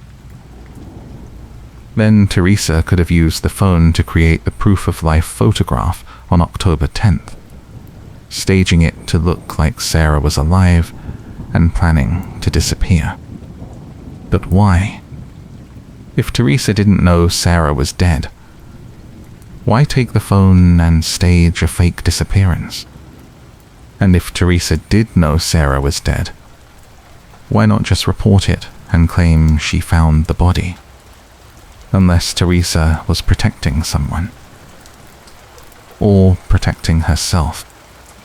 Webb brought Teresa in again, confronted her with the phone records and the timeline. Teresa admitted she had taken Sarah's phone. She said she entered the apartment on the morning of October 9th using her master key, planning to check on Sarah because she hadn't responded to a rent reminder email.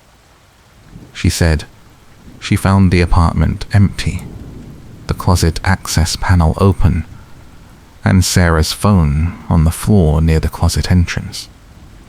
She said she picked up the phone, saw text messages from Sarah's mother asking if everything was okay, and made a decision.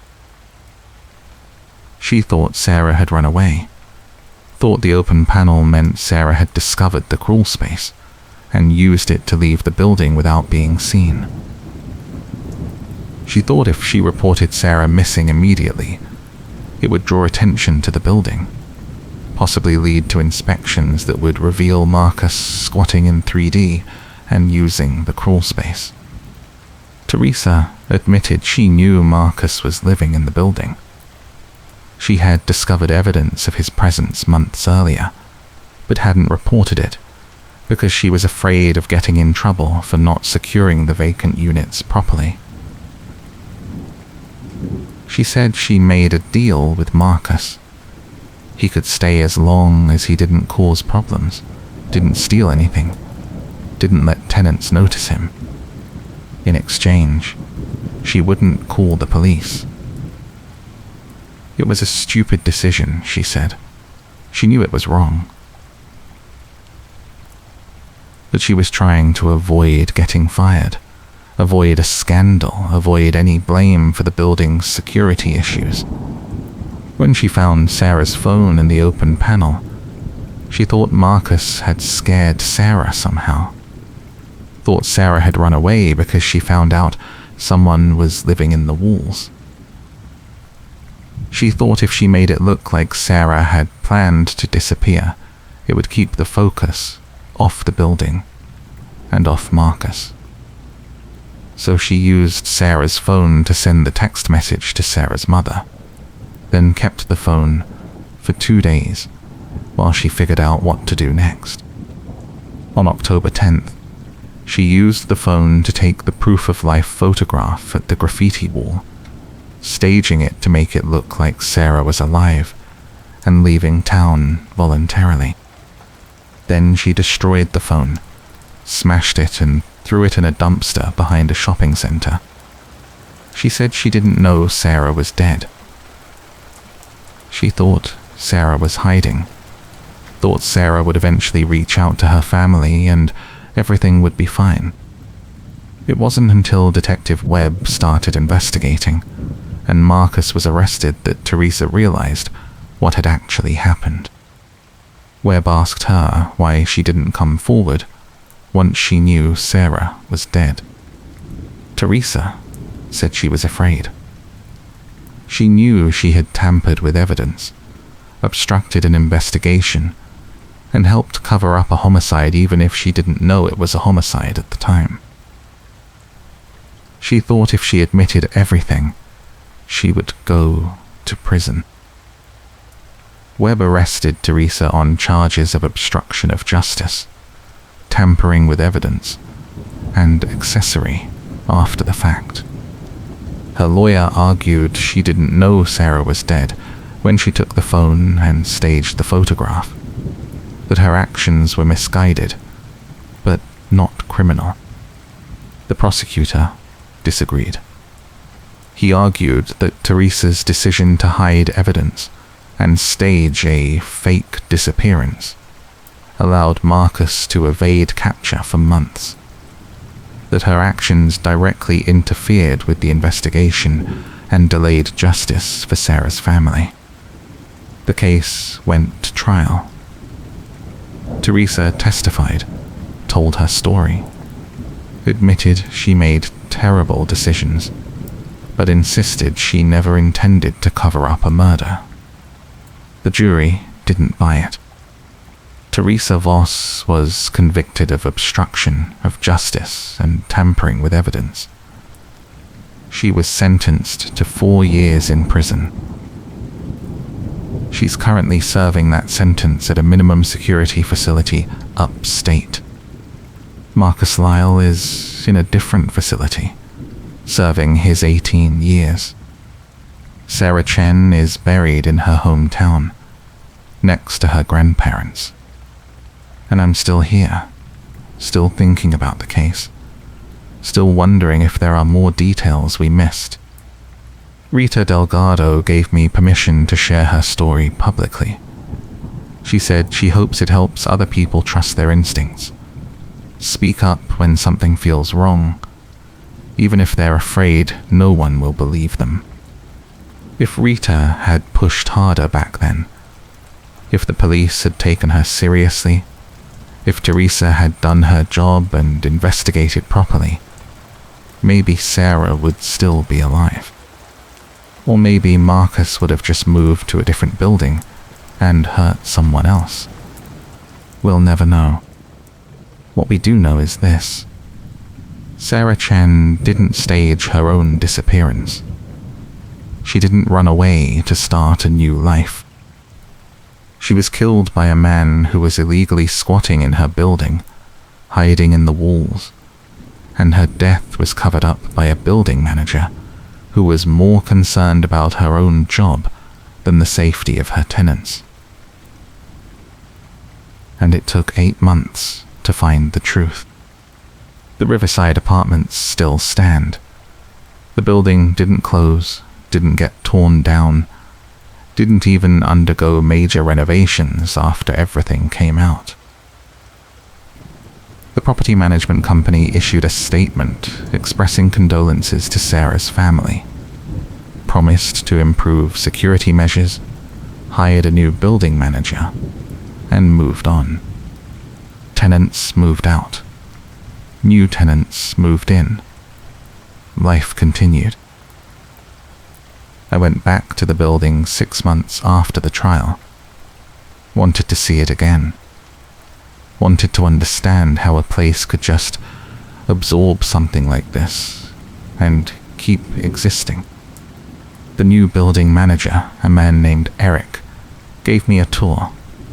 He showed me the security upgrades, new locks on all utility access points, cameras in the hallways, monthly inspections of vacant units.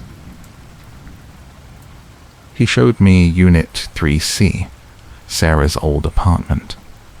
It had been cleaned, repainted, recarpeted. A young couple lived there now, recent college graduates who had no idea what had happened in that space. Eric said he didn't tell new tenants about Sarah. He said it wasn't legally required. Said there was no reason to scare people about something that was already resolved. I asked him if he ever went into the crawl space. He said no. He said the access panel in 3C had been permanently sealed, screwed shut and covered with drywall.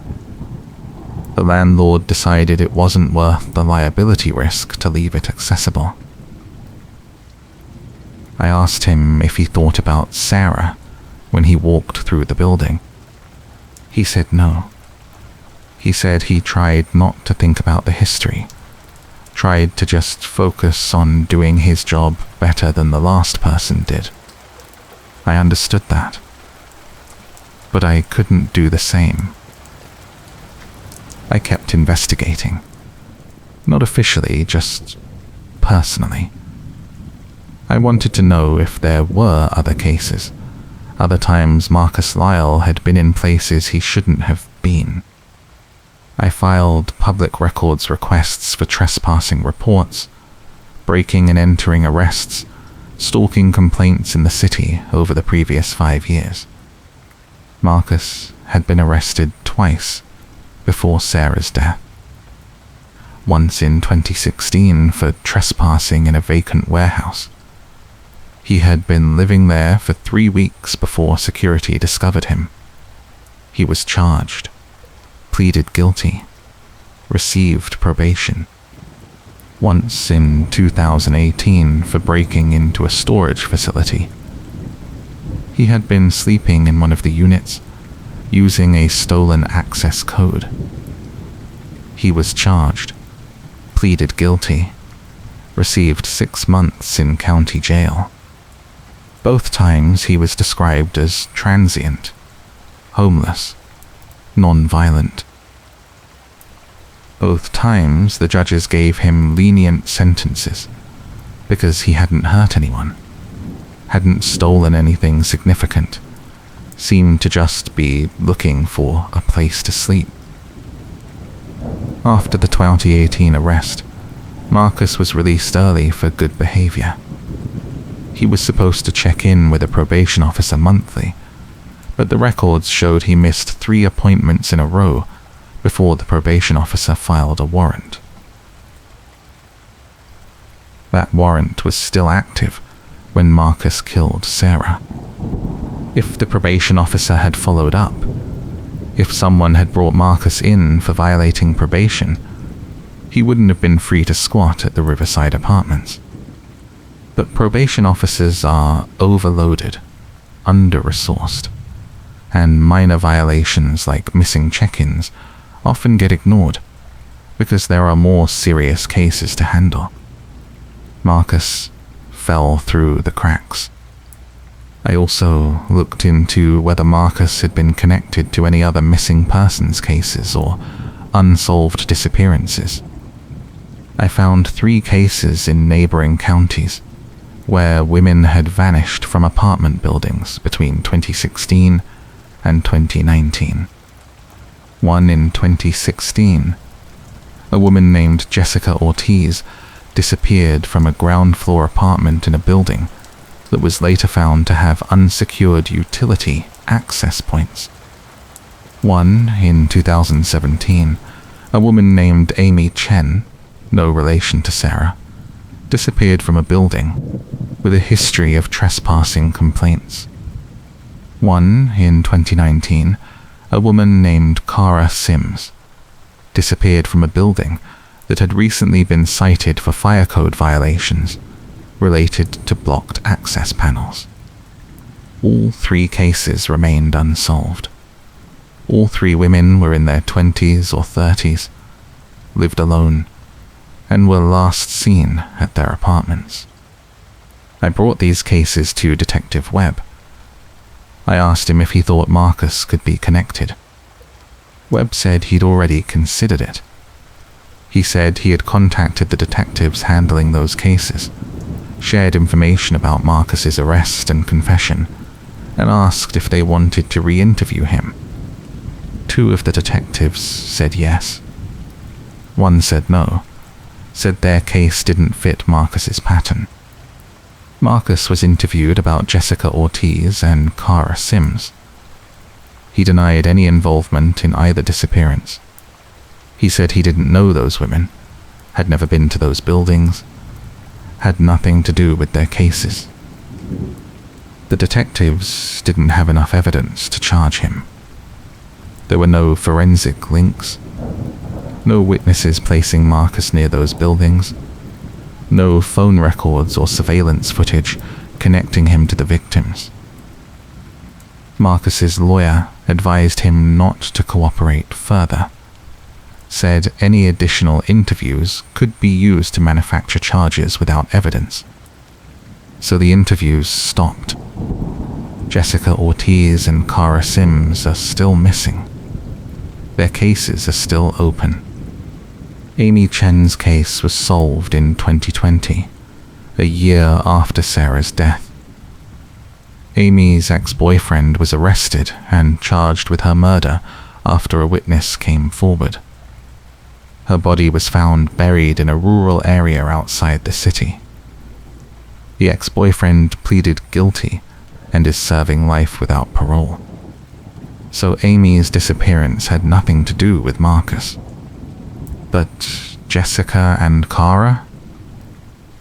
We don't know. Webb said he believes Marcus killed Sarah and no one else. He said the circumstances of Sarah's death were unique, driven by panic and proximity, not predatory planning. He said Jessica and Cara's cases don't match Marcus's method, don't show the same elements of squatting and accidental confrontation. I wanted to believe Webb, but I couldn't shake the feeling that Marcus had been hiding in buildings for years, that he knew how to stay invisible, and that Sarah might not have been the first person he encountered in a crawl space. I tried to interview Marcus myself. I submitted a request through the prison system, explained that I was a journalist working on a follow-up piece about the case. Marcus declined. His lawyer sent a letter saying Marcus had no interest in speaking to the media, no interest in revisiting the case, and would not be granting any interviews. I respected that, but it didn't stop me from wondering. I also tried to interview Teresa Voss. She was more willing to talk, but her lawyer advised against it while her appeals were still pending. Teresa did send me a short letter, handwritten, in which she apologized for her role in delaying the investigation. She said she thought about Sarah every day, wished she had made different choices, and hoped that sharing her story would prevent other building managers from making the same mistakes. She said she didn't know Marcus was dangerous. She thought he was just a homeless man looking for shelter, thought the worst thing he could do was scare a tenant or steal some food. She said she should have reported him immediately. She said she let her fear of losing her job override her responsibility to keep tenants safe. She said she was sorry. I believed her. But sorry doesn't bring Sarah back. I kept in touch with Rita Delgado. We spoke every few months, sometimes about the case, sometimes about other things.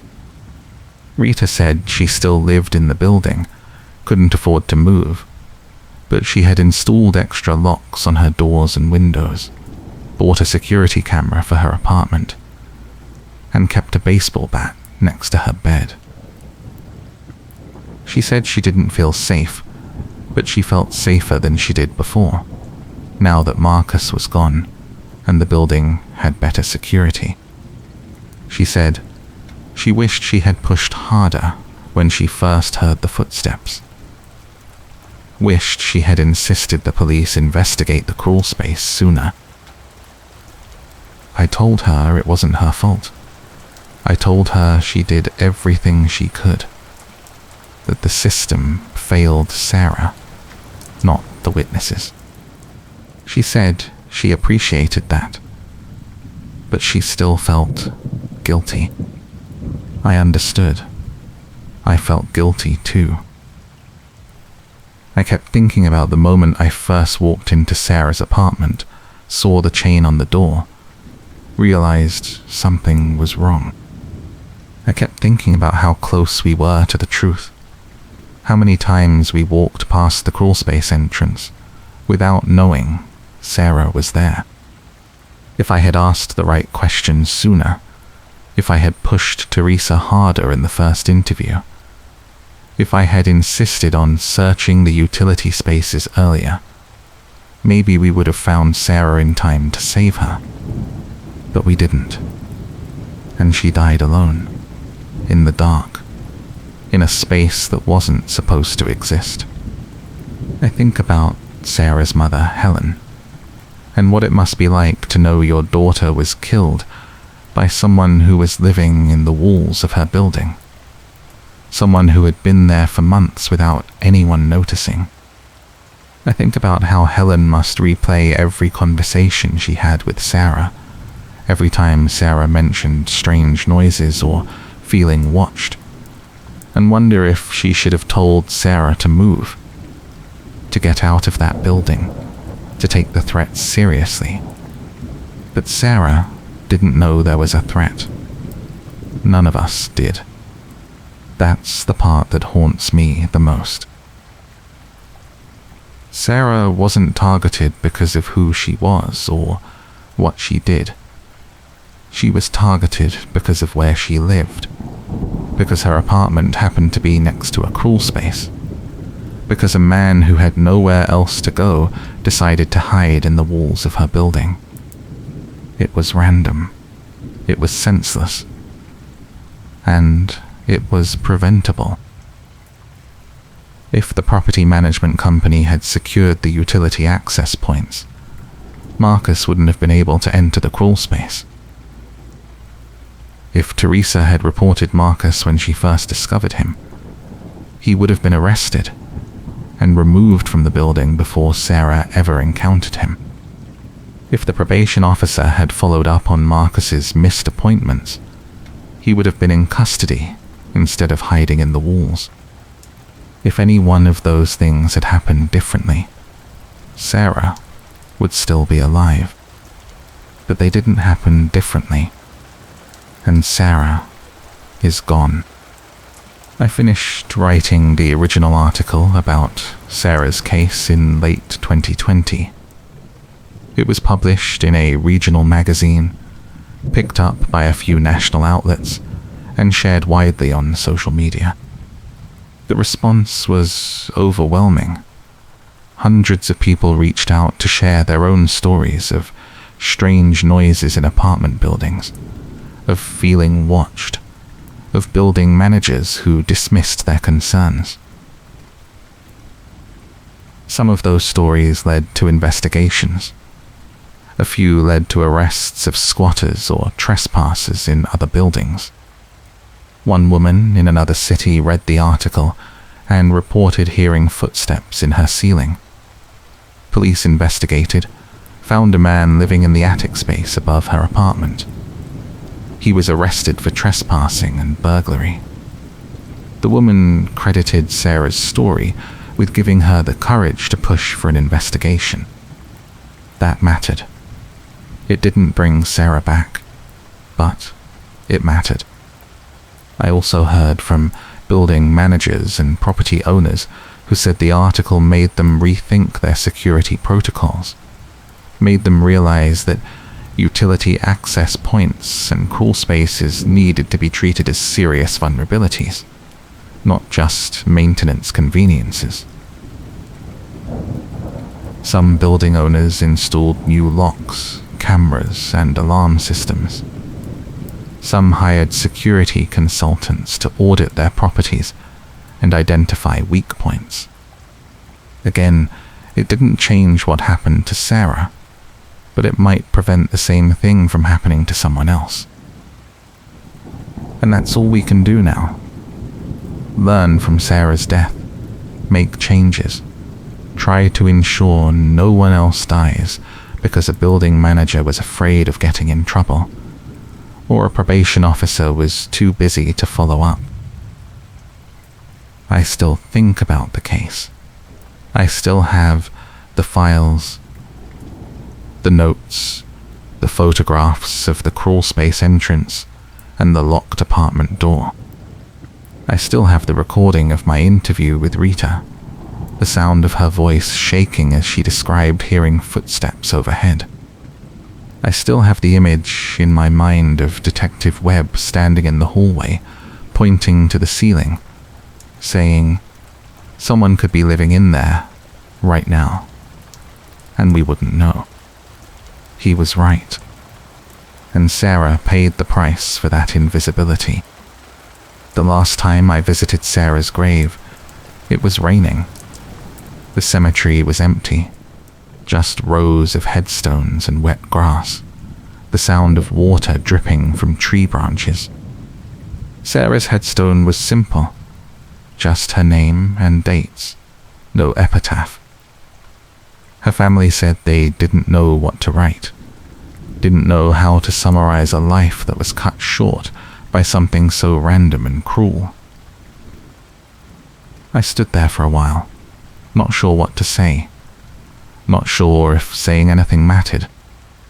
I thought about telling Sarah that we found the truth, that Marcus and Teresa were in prison, that her death led to changes that might save other people. But it felt hollow, because Sarah shouldn't be dead in the first place. She should be finishing her degree, working her dream job, living her life. Instead, she's here, in the ground, because a man who had nowhere else to go decided to hide in the walls of her building, and a building manager decided to look the other way.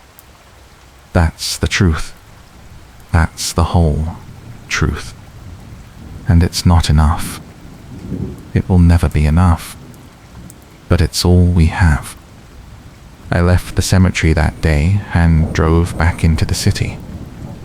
The rain had stopped, but the streets were still wet, reflecting the streetlights in long streaks of color. I passed the riverside apartments on my way home. I didn't plan to stop, but I found myself pulling over, parking across the street, just looking at the building.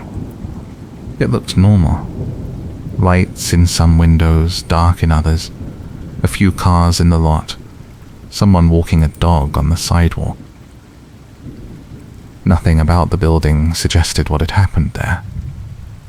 No memorial plaque, no sign, no indication that a woman had died in the crawl space behind apartment 214. Just a building. Just another apartment complex in a city full of them. I wondered if the current tenants knew about Sarah, if they had been told during the leasing process, or if the property management company had kept it quiet, hoping people wouldn't find out. I wondered if anyone living there now heard strange noises, felt watched, noticed things out of place. I wondered if they would report it, or if they would do what Sarah did, try to convince themselves it was nothing, try to avoid making a fuss. I hoped they would report it. I hoped Sarah's story had changed something, at least in this building. But I didn't know. I couldn't know. I drove home. Over the next few months, I continued to follow Marcus Lyle's case through the appeals process. His lawyer argued that Marcus's confession had been coerced, that he had been interrogated for hours without adequate breaks, that Detective Webb had used psychological pressure to force a confession. The appeal was denied. The judge ruled that Marcus had been properly advised of his rights, that the confession was voluntary, and that the physical evidence corroborated Marcus's account. Marcus's lawyer filed additional appeals, arguing ineffective counsel, procedural errors, and new evidence that supposedly cast doubt on the timeline. All of those appeals were denied as well. Marcus Lyle remains in prison.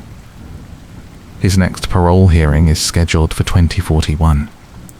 He will be 63 years old.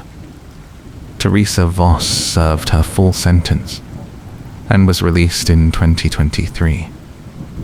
She moved to another state, changed her name, and according to her lawyer, has no interest in speaking about the case publicly. I tried to reach out to her after her release, sent a message through her lawyer asking if she would consider an interview now that her sentence was complete. Her lawyer responded with a firm no. Teresa wanted to move on, wanted to leave the case behind, and would not be participating in any further media coverage. I understood. But part of me still wanted to hear her side of the story, wanted to know what she was thinking during those months when she knew Marcus was in the building and chose not to report him. Maybe she thought she was being compassionate. Maybe she thought she was protecting her job. Maybe she thought Marcus was harmless and would leave on his own eventually. Or maybe she just didn't think about it at all, didn't consider the consequences, didn't imagine that her silence could lead to someone's death. I'll never know. And that's something I have to accept. Detective Webb retired in 2022. I spoke with him a few months before his retirement, asked him how he felt about the case now. Years later, he said it was one of the hardest cases he'd ever worked. Not because it was complicated, but because it was so preventable. He said Sarah's death should never have happened, that the building manager's failure to report the squatter was unconscionable, that the property management company's negligence was criminal. He said he was glad Marcus was in prison, glad Teresa was held accountable. But he still felt like the system had failed Sarah. He said he thought about her sometimes, wondered what she would be doing now if she had lived, wondered if the case would haunt him less if there had been some kind of justice that felt proportional to the loss. But there wasn't. There never is. Justice in cases like this doesn't restore what was taken. It doesn't bring Sarah back. It doesn't erase the fear she felt in those final moments, trapped in the dark, knowing she was going to die. Justice is just a word we use to make ourselves feel like we've done something, like we've fixed the problem. But we haven't. The problem is still there.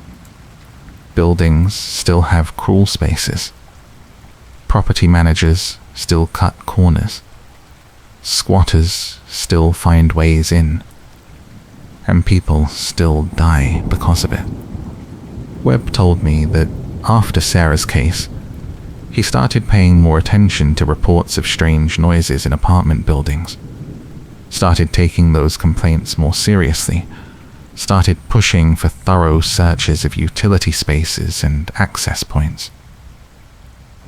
He said he didn't want to work another case like Sarah's, didn't want to stand in another hallway and realize that someone had been living in the walls for months without anyone noticing.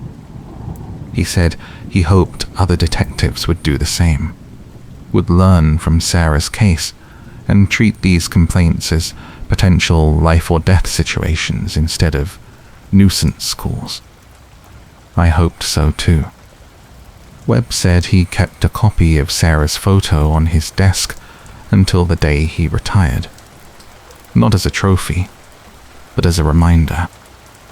A reminder that every case is a person. Every victim is someone's daughter, someone's friend, someone who deserved better. He said he wished he had found her sooner. He said he wished he had searched the crawl space on the first day instead of waiting for the warrant. I told him it wasn't his fault.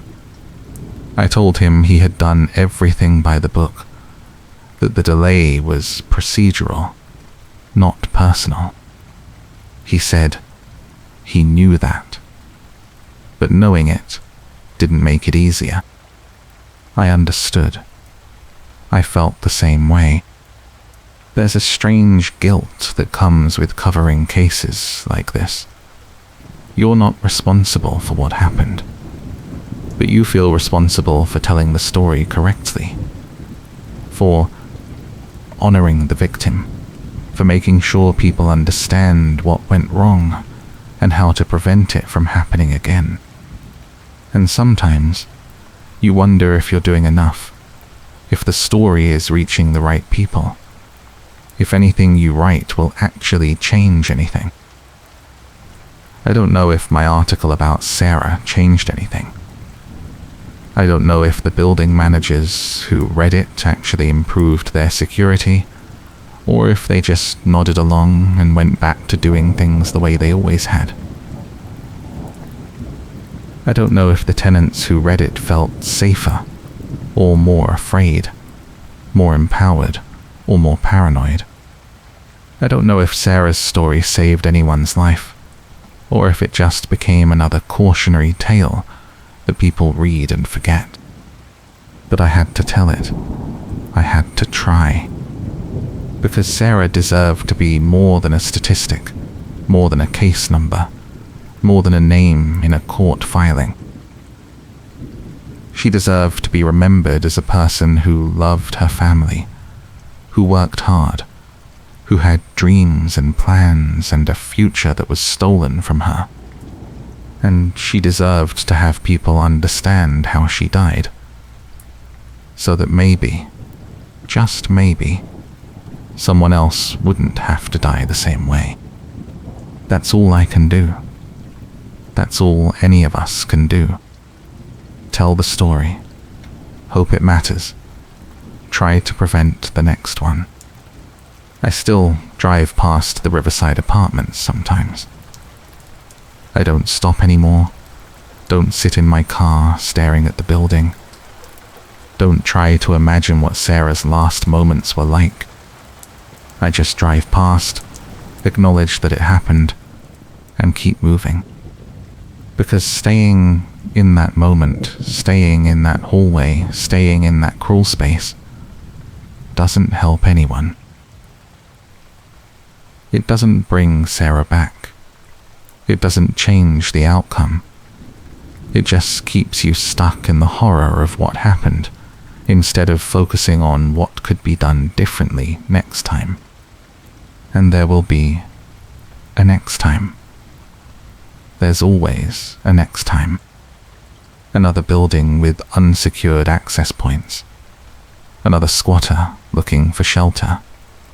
Another tenant who hears strange noises and doesn't know if they should be worried. Another case that could go either way, depending on whether the right people take the right actions at the right time. That's the reality of this work. You don't solve every case. You don't prevent every death. You don't catch every killer before they kill. But you try. You document. You investigate. You push for answers. And sometimes, if you're lucky, you find the truth before it's too late. We weren't lucky with Sarah. We found the truth too late. But we found it. And we made sure people knew what happened. And we made sure the people responsible were held accountable. That's not enough. It will never be enough. But it's something. And sometimes, something is all you get.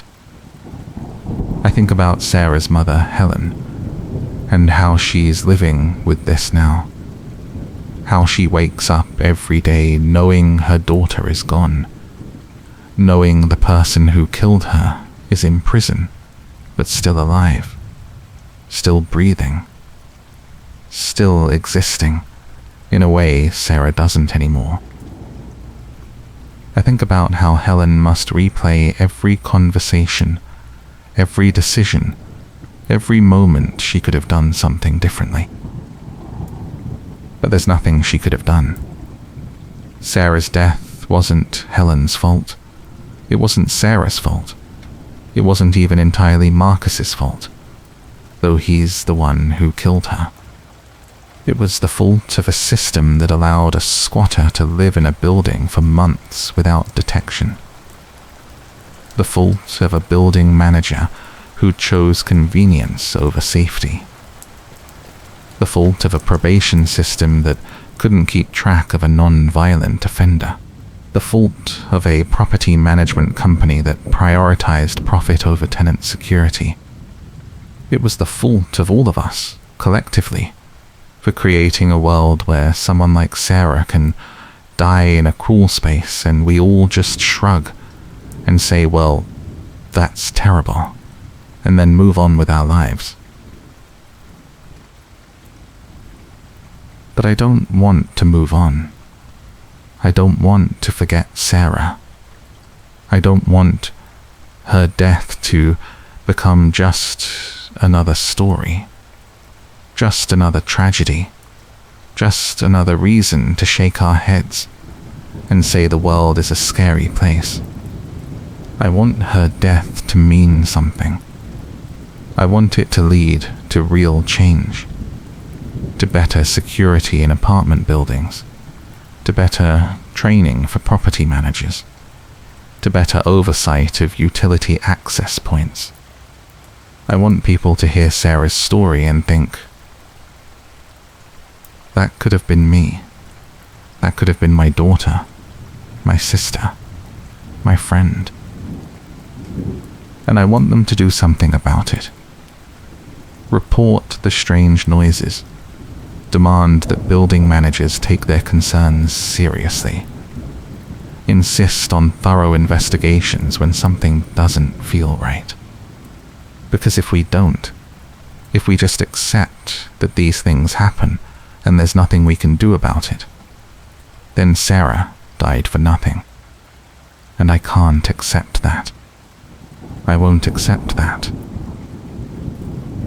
So I keep telling the story.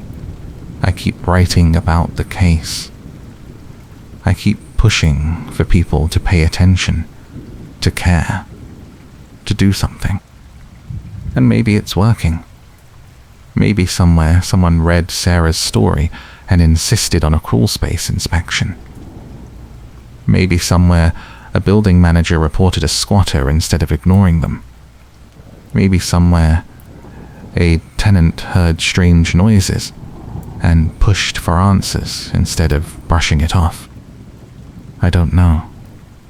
I hope so. But even if it's not working, even if nothing changes, I'll keep telling the story. Because Sarah deserves to be remembered. And because the next victim deserves a chance to be saved. That's the work.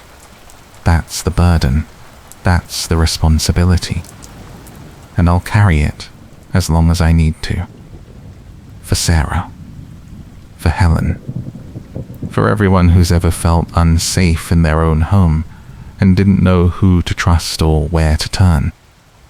This is their story too. And it's not